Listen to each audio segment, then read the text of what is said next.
Hey everybody, this is Art, and it's time. Let's be reasonable. That's the show, folks.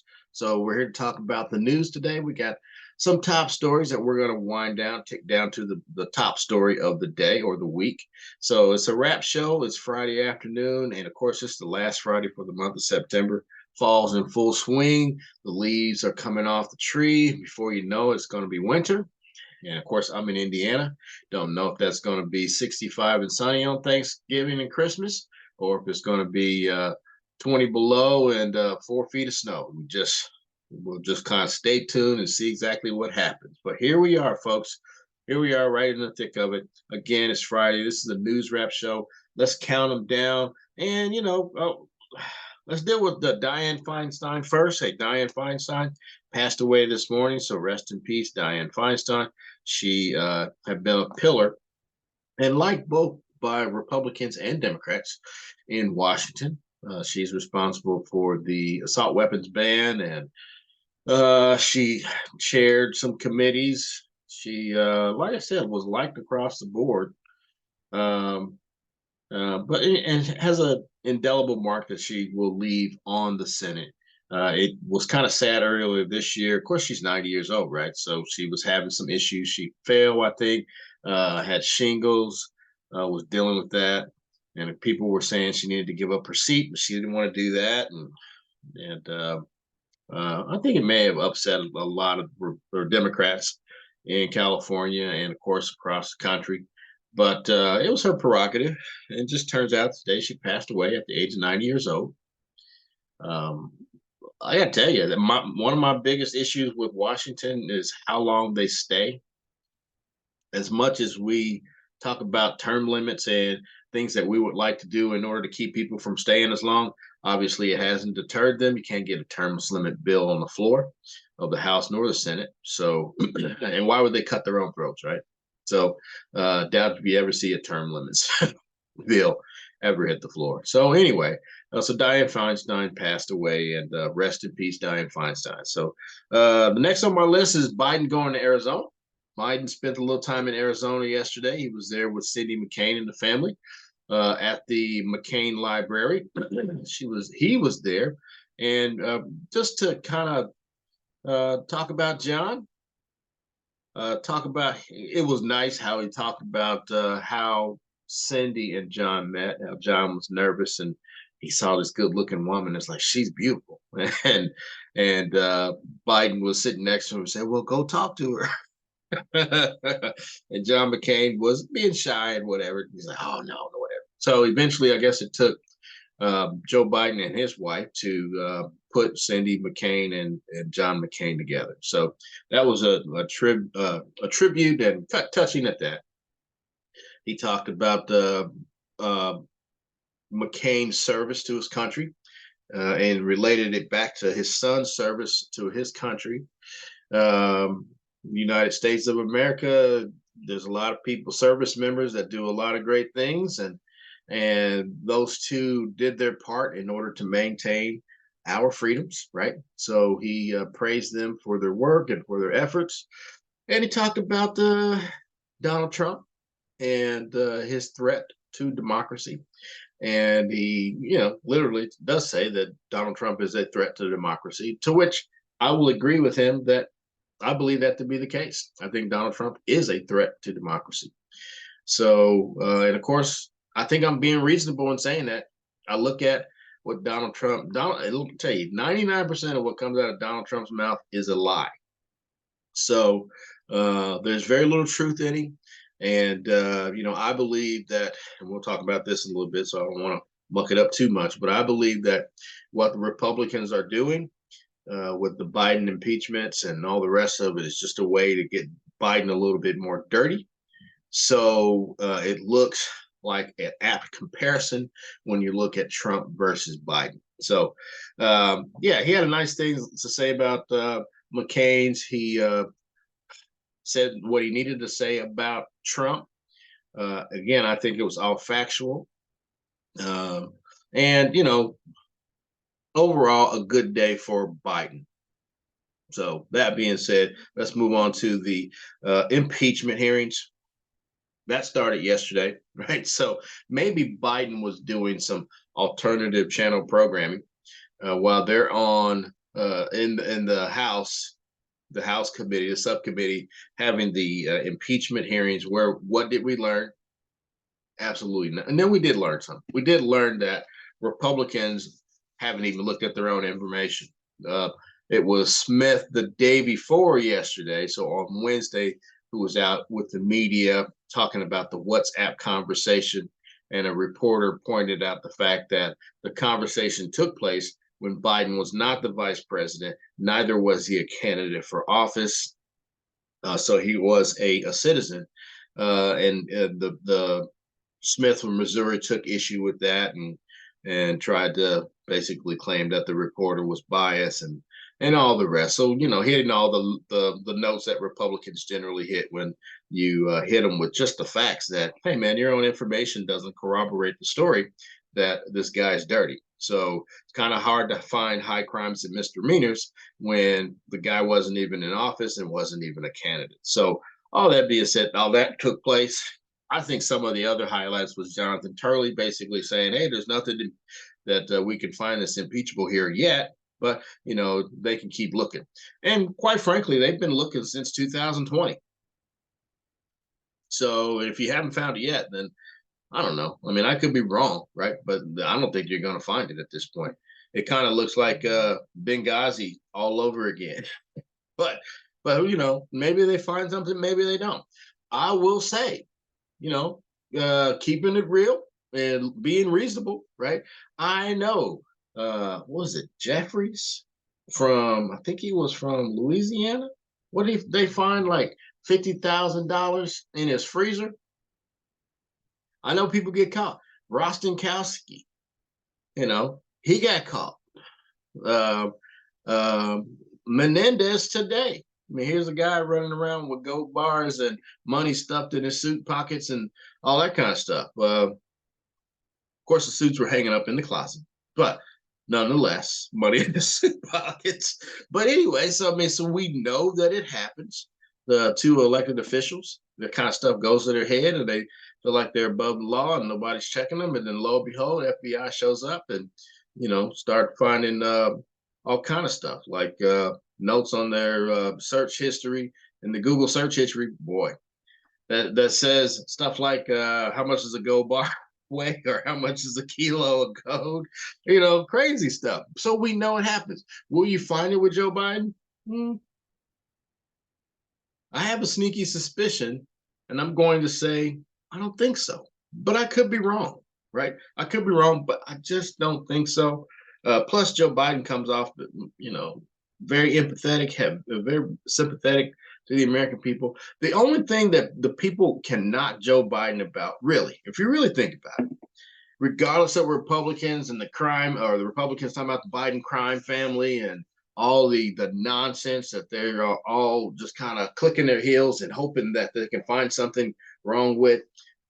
The only thing that Biden has not going for him is the fact that he's old.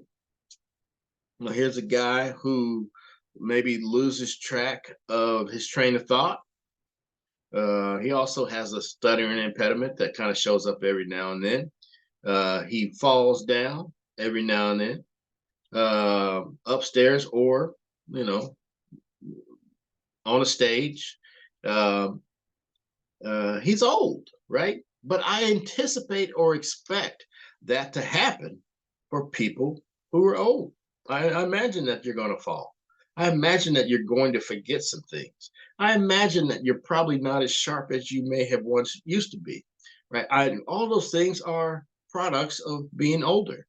But I hang my hat on the fact that in 2019, he sat on the stage with like 7 or 8 other people, and ultimately the people picked him. So he turned out to be, I mean, look, and there were some people on the stage like Buttigieg. I thought Buttigieg was, top notch. He knew his stuff. He could fight his way out of a paper bag with Republicans. He was on his stuff. But the people chose Joe Biden. And they chose him, I think, because he had empathy for people. He got his point across when it came to the fact that democracy was at stake, or and is at stake, right? That's still the case. Um, so, and it seems like that's what we're headed for again, a repeat of what happened in 2020. And we know the outtakes of 2020 was that Trump lost an election and then decided that he was going to lie and say that it was stolen and all the rest, never putting up any evidence to support the fact that an election had been stolen from him. So, like I said, I mean, when it comes down to Trump versus Biden, they got to dirty Biden up in order to make it look like he's just as a buffoon as Donald Trump, because you don't hear them talking about Donald Trump. You never hear them running on Donald Trump accolades, because he really doesn't have any accolades. You know, Chris Christie will tell you about the 51 miles of wall that he put up. So he was going to build a big and beautiful wall, and it was going to come across the entire southern border. That never happened. He basically is responsible for 7.8 trillion dollars worth of national debt. Trump, not Biden. Not Biden. Trump is, right? And that's not to say that Biden capped it off with another 3 or 4 trillion, because that did happen too. We know that.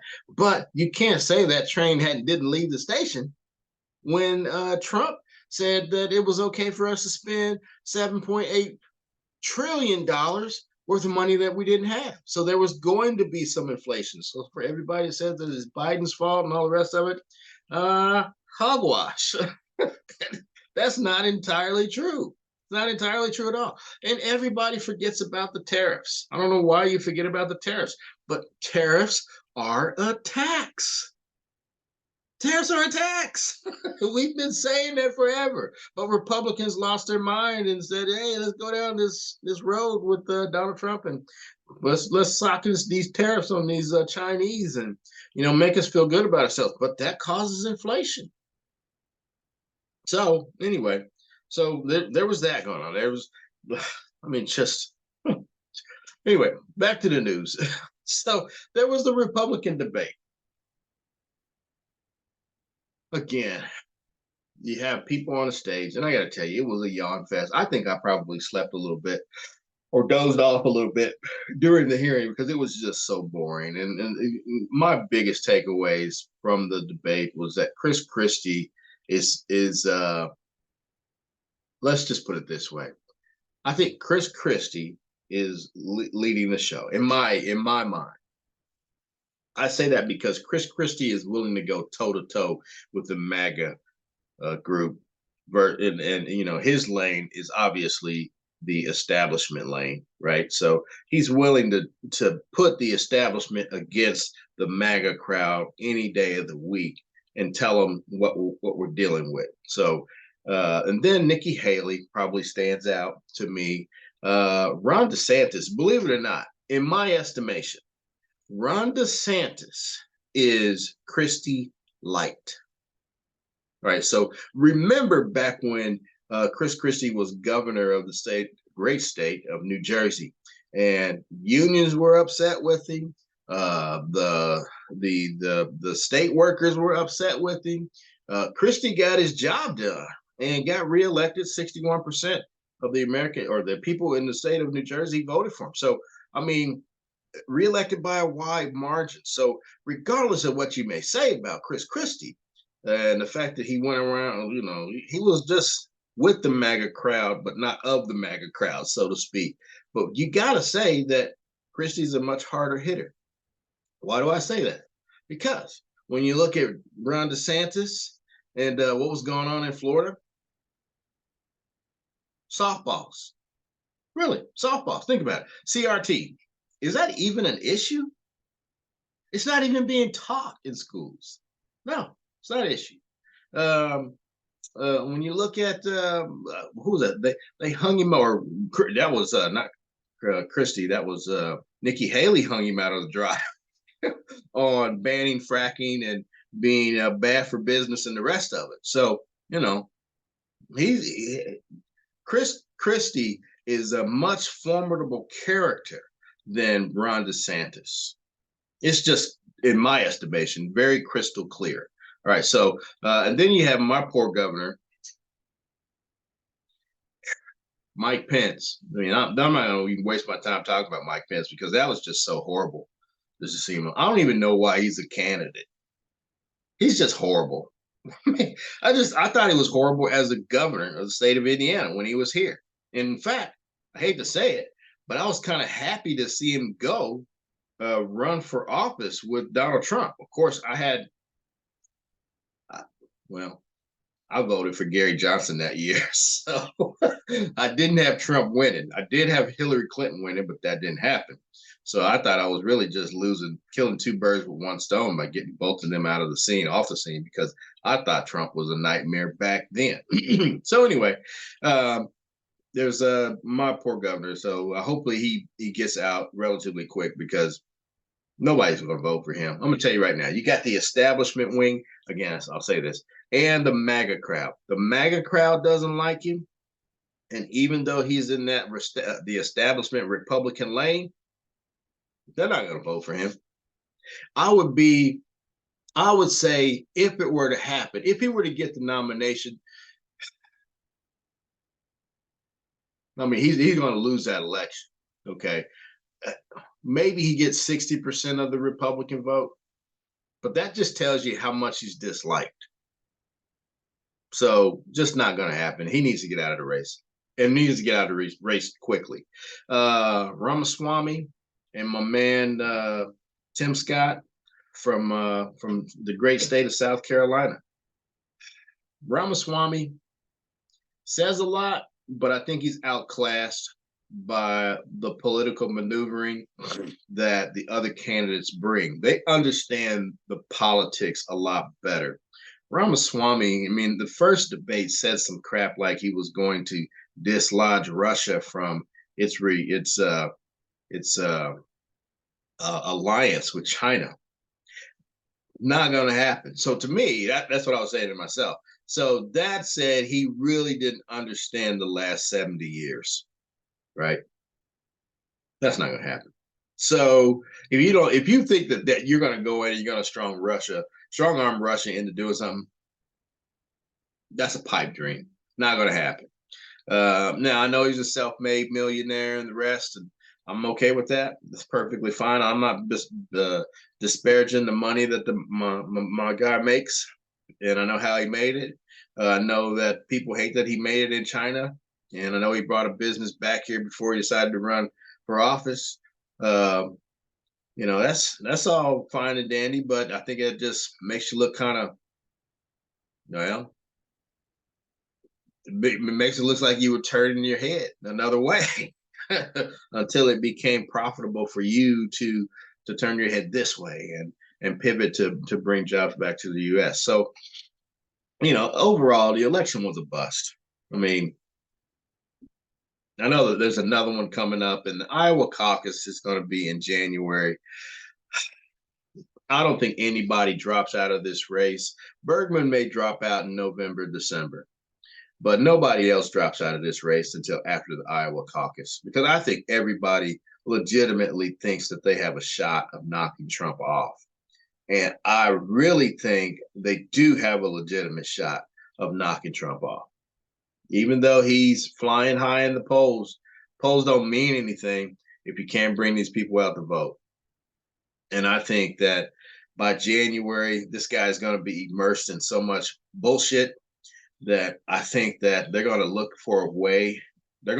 I think that the Republicans are going to try to find another path because the Trump path will be just too tainted. It's just my honest opinion. So come January, you may see a Chris Christie or a Nikki Haley end up winning the Iowa caucus. And if that happens, it's a wrap for Donald Trump. Now, it makes the race a little bit more interesting if it's, let's say, Nikki Haley versus Joe Biden. Different conversation to have, right? Excuse me. Much different conversation. But if you're going to run Trump, you're still looking at a democracy that's in risk. So there's that. All right. So that was the debate. Now, the number one story of the week had to be Trump and the fraud case out of New York brought by the Attorney General, Letitia James. Man, she ran up the scoreboard on that brother. The judge basically told her that there was no need for them to go to trial because there was there was nothing to see here. He was guilty, and they were happy that he was found guilty of fraud and paid me $250. What was it? $250,000.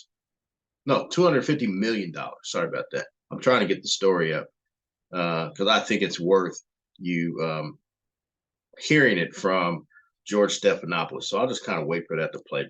But in the meantime, I mean, so many, like I told some friends of mine earlier this week, it's kind of that case was kind of a no-brainer. It really was. And the reason why it's a no-brainer is because, look, if you look at the case, now you can sit around all you want. I mean, I can sit around here today and tell you, you know what? Yeah, I'm probably worth about $450,000. I make good money. I ain't flashy, I'm just, living the American dream just like everybody else. Right? But it's another thing to say some shit. It's another thing to mark it up on an affidavit or put it in a document. Because once you put it in a document, that's fraud. There's no way around that. There's no way to get beyond that. So when you see that happen, you say to yourself, oh, this nigga's in trouble. So, and that's what you saw. I mean, you saw this thing. I'm waiting for the story, for it to start. But you saw that and you're like, man, at least I did. The reasonable person that I am, I saw it and was like, no, he's got that on several tax documents, that this is the value and the rest of it. Oh, this is an easy case. And it turned out to be extremely easy. And that's what you have. So I'm loading up the story, and you'll hear my man George Stephanopoulos go through it. Worth hearing, going through, because it just kind of sets up things of how you should be thinking about it. So let me load that story up here. Just a second here. Stop that. Put that there. Find myself right there. Go ahead and share my page. Here we go. All right, here's George. Make sure you got my sound on so you can hear what he's saying. All right, here we go. So let's hear it from George Stephanopoulos. Now, I may interrupt this on occasion because I think there's some key points that you need to truly understand how ridiculous, just fucking ridiculous, just ridiculous that this whole thing is. And, Trump think they're, well, anyway, here's George Stephanopoulos. The president committed years of financial fraud, the most significant punishment dealt to the former president yet. They claim he was inflating the value of his assets as charged in a lawsuit brought by the New York State Attorney General. Senior investigative correspondent Aaron Katersky has the latest. Good morning, Aaron. George, good morning to you. The civil case here is the first in a year of courtroom battles that could determine former President Trump's future, and the first round brings a resounding defeat. This morning, former President Trump is vowing to appeal a ruling by a judge in New York that found he committed years of financial fraud, inflating his net worth by as much as $2.2 billion. The judge determined the conduct so egregious and clear there was no need to hear testimony or evidence at a civil trial set to begin next week. Okay, so I'm going to stop right there. Now, I want you to think about this just for a second. Now, I told you it seems to be pretty easy, an easy case to make. Right, because here you have a guy saying some stuff on the campaign trail and boasting about some stuff and all this kind of stuff's going on. And I'll remind everybody, just remember in 2015 when he's sashaying down this escalator and he gets out in front of the public and he's talking about how much money he's worth and he could fund his own campaign and all of this kind of stuff. Mitt Romney jumped on TV and said, don't believe anything this dude is saying, because according to Mitt Romney, he said, my estimate is that he's probably worth about $700 to maybe $750 million. He's not a billionaire. And, of course, Trump and Romney ran around, and then the people got mad at Romney. Well, what? Tell them the truth. They got mad at him, and everybody was on the Trump bandwagon, right? But you don't talk about Donald Trump. He's a billionaire, and he's gonna make me a billionaire too, and all the rest of it, right? Everybody was drunk up on the hype, but the reality is Romney laid down the marker back then. So going forward. The judge decided Trump valued his Palm Beach estate, Mar-a-Lago, at 20 times what it's actually worth, $600 million, compared to the assessed value of $27 million. Trump's interest in 40 Wall Street, the judge said, is worth $200 million. The Trump Organization valued it at more than $500 million. And the judge found Trump overvalued his apartment in Trump Tower by tripling its square footage. He said it's 30,000 square feet, when in truth, the judge said it's 11,000. The judge adding a discrepancy of this order of this is key magnitude by a real estate developer sizing up his own living space of decades can only be considered fraud. So the judge is basically saying it's obvious. Now I want you to get this though. Get this point though. Here's the point. The judge, he's got this case that's coming before him, and he's like reviewing the facts in it, and he's got probably some notes set aside and what he thinks that he needs to hear from the prosecution, and he's got some things set aside that he needs to hear from the defense, right? But after reviewing all the information, he says, oh, hell no. This is open and shut. And why is it open and shut again? It's open and shut because you can sit out there and say whatever you want to say, right? But you don't put it on paper. You don't put that stuff on paper. No, you don't do that. You don't sign on the dotted line saying that your property is worth, the inflated value of $2.2 billion. Because you're just admitting fraud at that point. So it was an easy case, right? Very easy. And Trump, for him to go into court and they ask him some questions about it, and he's, no, he everybody does it and all that showboating. That's not helping your case. So again, this just goes to prove that Trump, in most cases, is his own worst enemy, right? So I don't know why he thought that he was going to be able to get away with that. That pretty much is a slam dunk. So anyway, he's on the hook for $250 million. And this is the first part of the case. That's the part that people have to understand. The ill-gotten gains part of the case starts on Monday next week. And in that case, guess what they do? So if you were inflating your value, right, and being able to get loans or secured loans from banks, then that's a fraud, right? And if you're able to gain other valuable properties or other based on the fraud you committed, then those are ill-gotten gains, right? So there's the ill-gotten gains portion of this that is going to cut deep. It's going to cut deep. So 250 is the base that they're going to receive, but there will be much more because the ill-gotten gains portion got to be into the billions. It's got to be because, and here's the other part you need to know. Does he own the Trump Tower outright? I don't know. Probably does. Does he own Bedminster outright? I don't know. Probably does. But the other thing, if there are loans against him, then he really doesn't own it, right? So, but it still has a value. And that value, again, goes back to the ill-gotten gain. I'm telling you, it could be a lot of money that this brother could have to come up off of in order to make this right. And then the icing on the cake was, well, since you committed fraud, all your licenses that you have with the state of New York, now are nullified and void. That's gotta hurt, because now that impedes your ability to make money going forward. And guess what? The only person who didn't get busted with this brush, right, is what's the girl's name? Ivanka. Yeah. She the only one that went in there and told the truth. so it's just crazy. It's crazy. But anyway, let's go back and finish the story.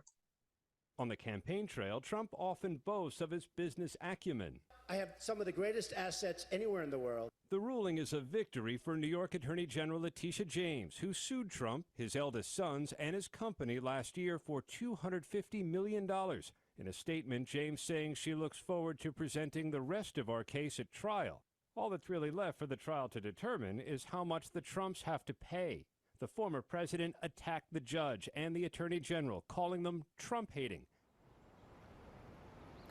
The judge's ruling comes with immediate consequences, stripping Trump of his ability to operate, and it could mean he has to give up control, sell some of the properties that he owns here in New York, including buildings with his own name on it.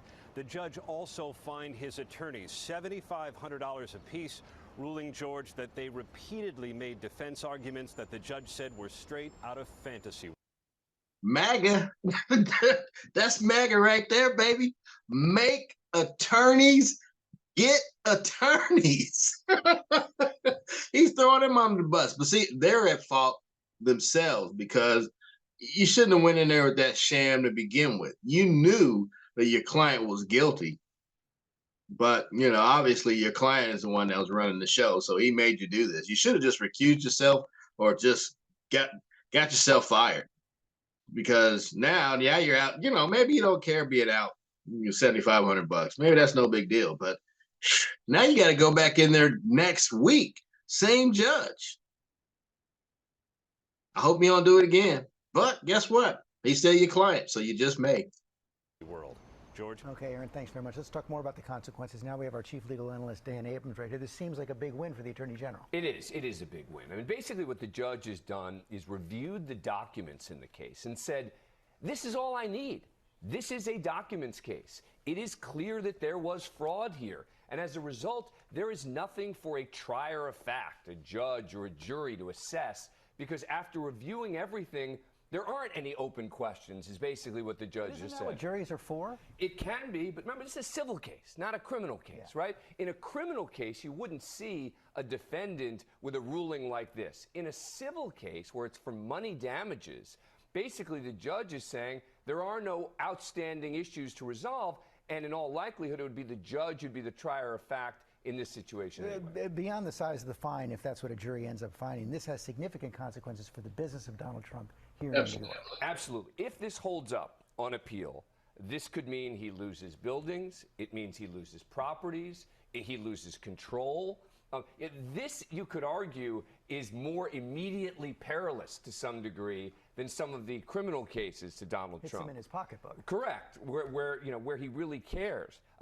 And not to suggest he doesn't care about the criminal cases, but there are all sorts of arguments in the criminal cases about why they won't move forward now, et cetera. This one has now worked its way through the court. It's already in the appellate court to some degree, and this judge is saying Donald Trump loses resoundingly on this question of fraud. Supposed to go to trial next week, but there's a chance that may not happen? Correct. So there's currently an appeal, an effort by Trump's team to delay the trial. We're expecting a ruling on that, and that'll tell us more than just about the timing of the trial. It'll give us a sense of where the court is going on some of the claims made here. So keep a close eye on that ruling from the appeals court. Dan Abrams, thanks very much. Wow. Turn out of the big league. That guy's in trouble. So when you think about it, think about this. I did it again. Hang on just for a second. No, he doesn't. Okay, we're all set. So here's the setup again. So this guy, he's already on the hook right now for $250 million. Okay, that's the civil side of this.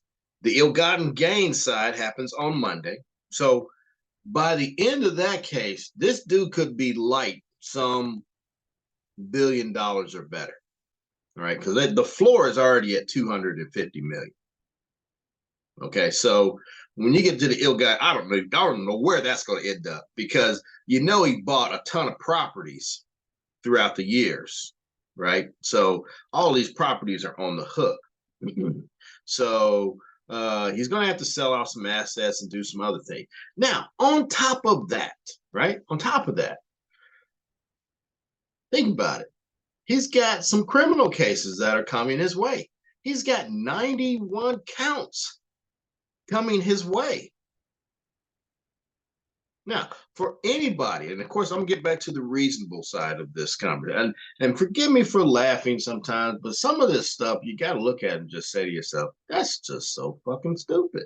Why would you do that?" Right? So dumb. But here's what we got: 91 counts, criminal cases coming down. Can you beat all 91 counts? That's some kind of roulette right there. I don't think you can.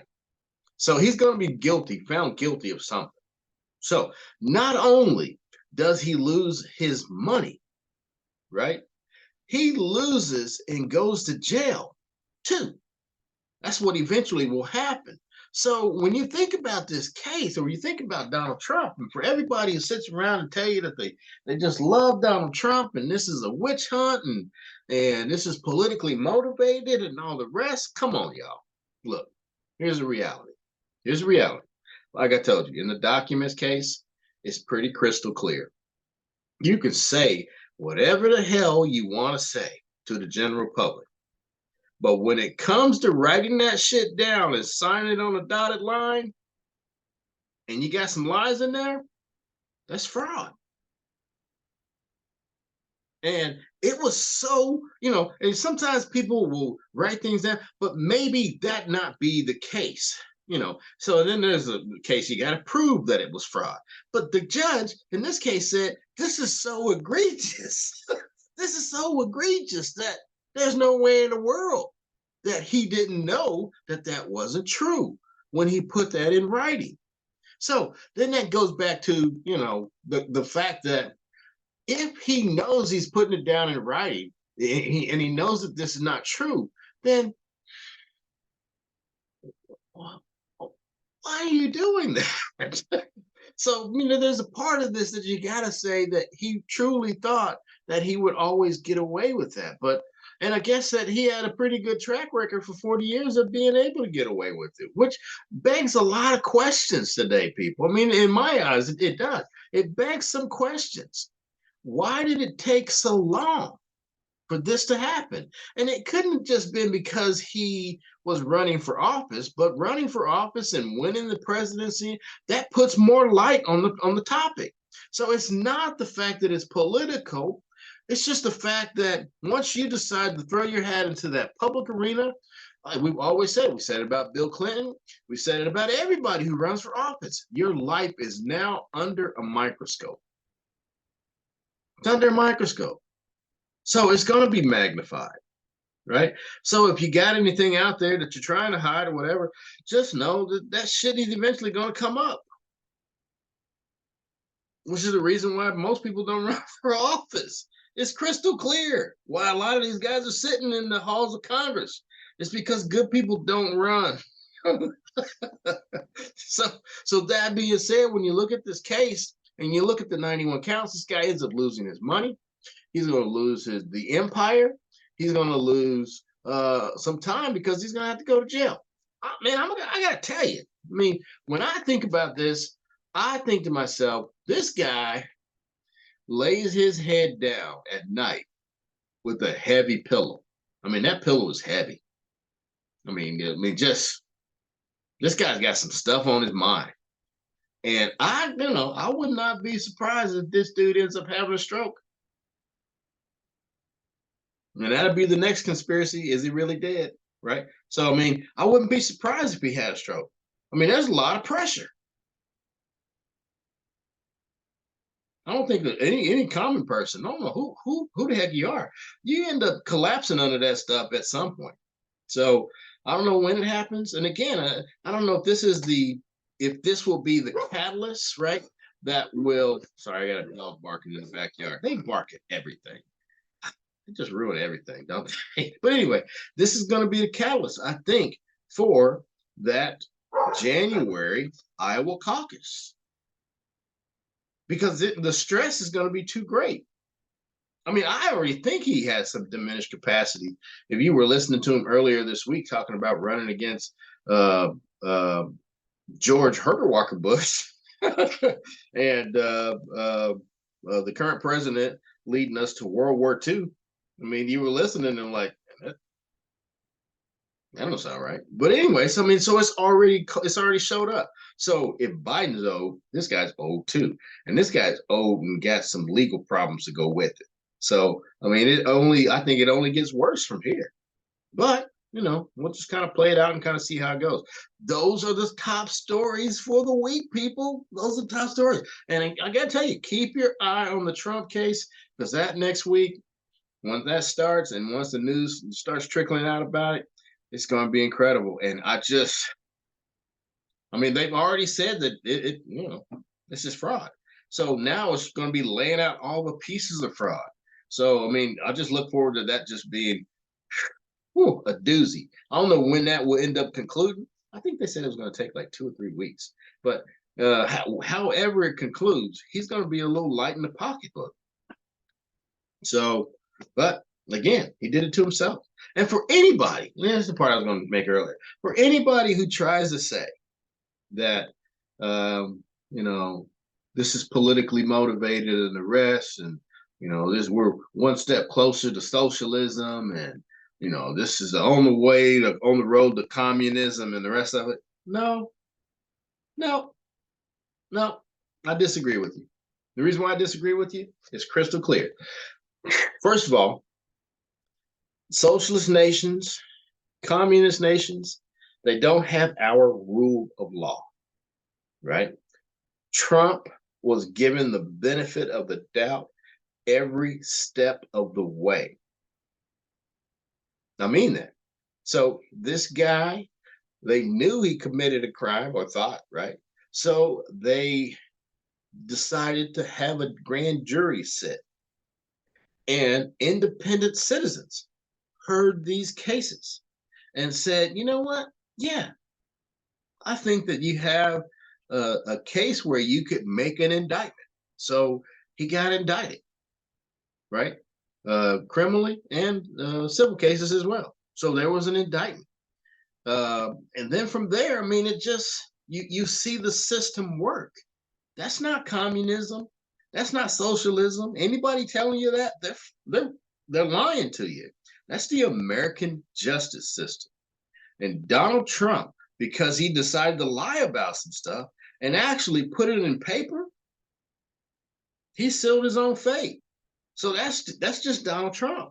So anyway, I mean, that's for anybody who can sit here and say that, well, no, you're lying. This is not communism. This is not socialism.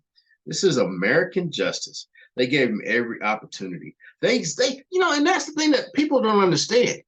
For the average guy who goes out here and decides to knock over a 7-Eleven or a liquor store or whatever, he don't get no grand jury. He ain't getting no grand jury to see if he did something wrong. No, they know he's guilty, right? You go from jail to the courtroom and then to prison. That's how that happened. This guy got some latitude. They put impaneled a grand jury to check this out.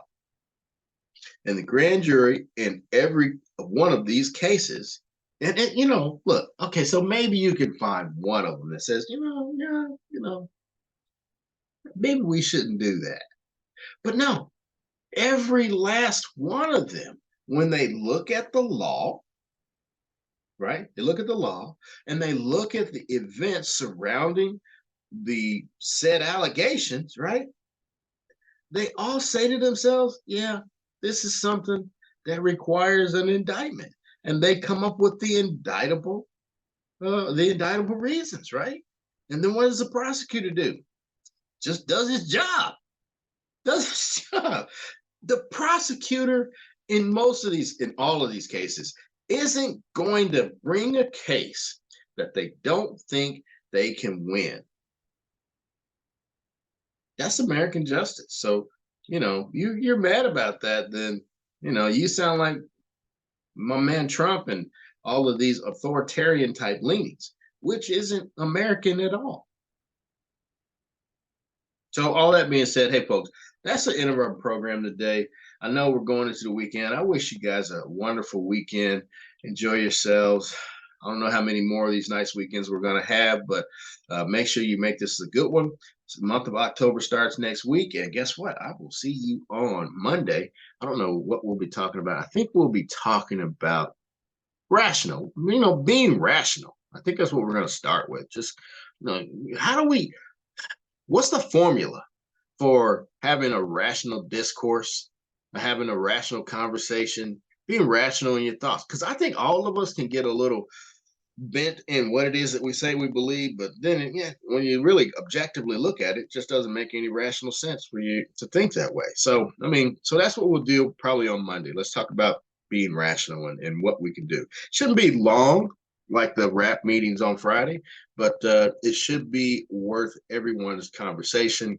So tell me what your thoughts are. Tell me what your thoughts are today. I could be way off base, right? Or not, right? So give me your thoughts today. Tell me what you agree with, disagree with. Look forward to hearing from all of my peeps. So this is brpeeps.com and the show. Let's be reasonable, people. So, hey, hope you enjoyed the program, and we'll see you next week.